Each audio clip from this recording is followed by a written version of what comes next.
Let's go to building the sump. For the sump, the glass I used for the sump is scrap as well.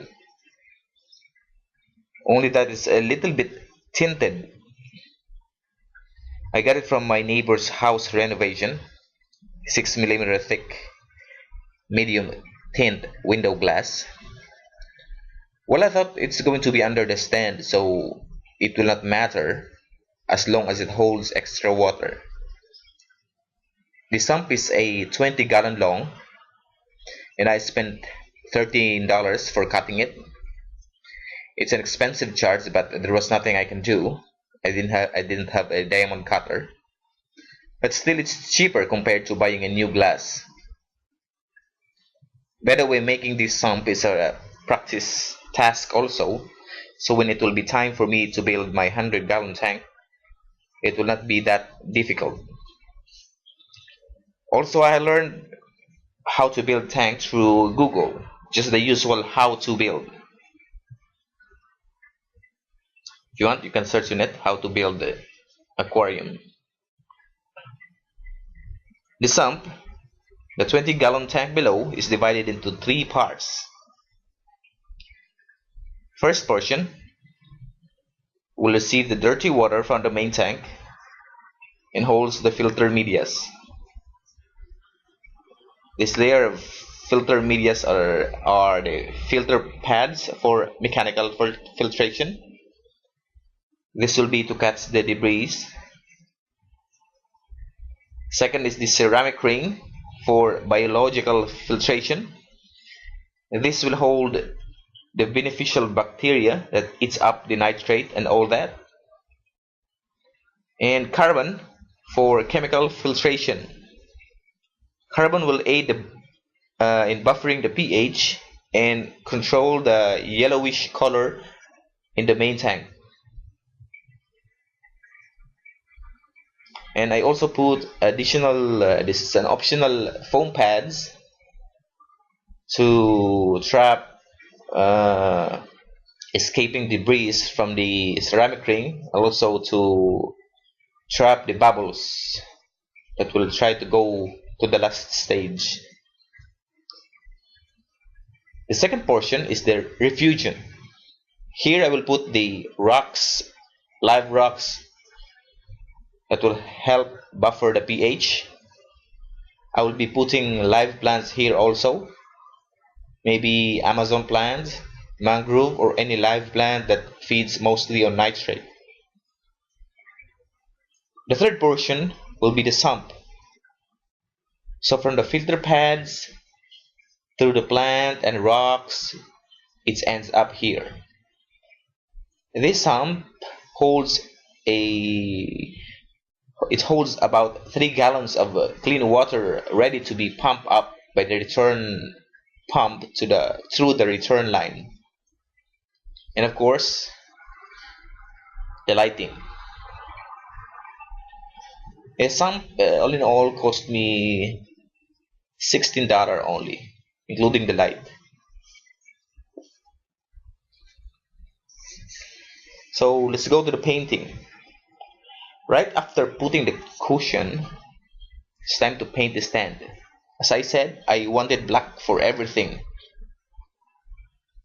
Actually, I was not yet sure during this time whether or not black will yield good results. So I just kept my fingers crossed and hope it will come out nice, as I have seen here in YouTube.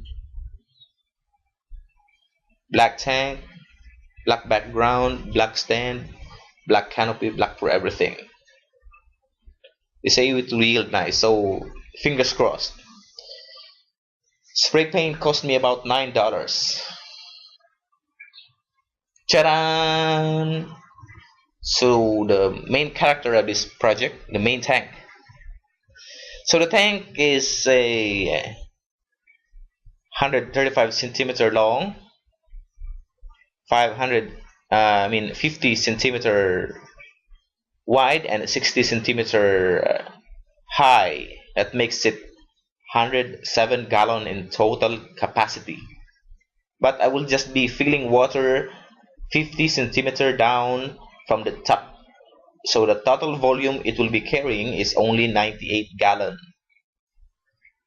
I got the 10 mm glass for about $60. Well, including the silicone, roughly this tank will cost me $65. Let me talk about the silicone.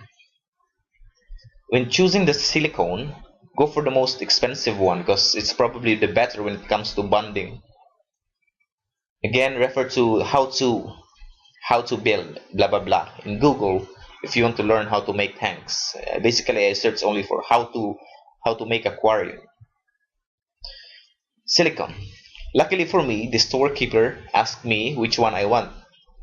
Do I want the $2 or the $3 silicone? So I took the $3, and it works better, far better than the one I used for the sump. I had a leak with the sump where I used the cheaper one, but I fixed it anyway.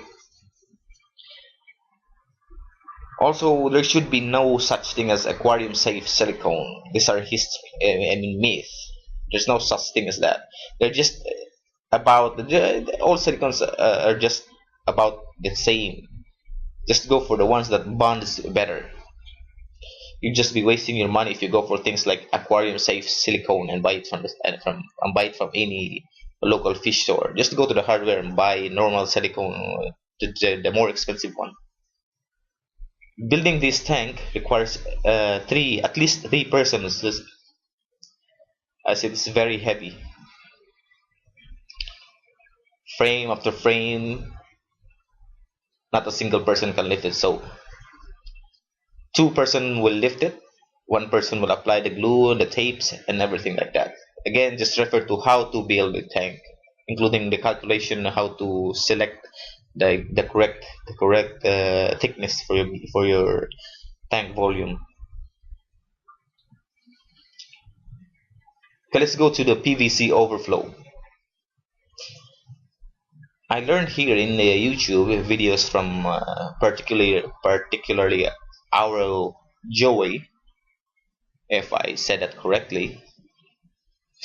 I'm not sure it's not the original, but I give credit to him because it's the videos that I kept on watching when I want to build this PVC overflow.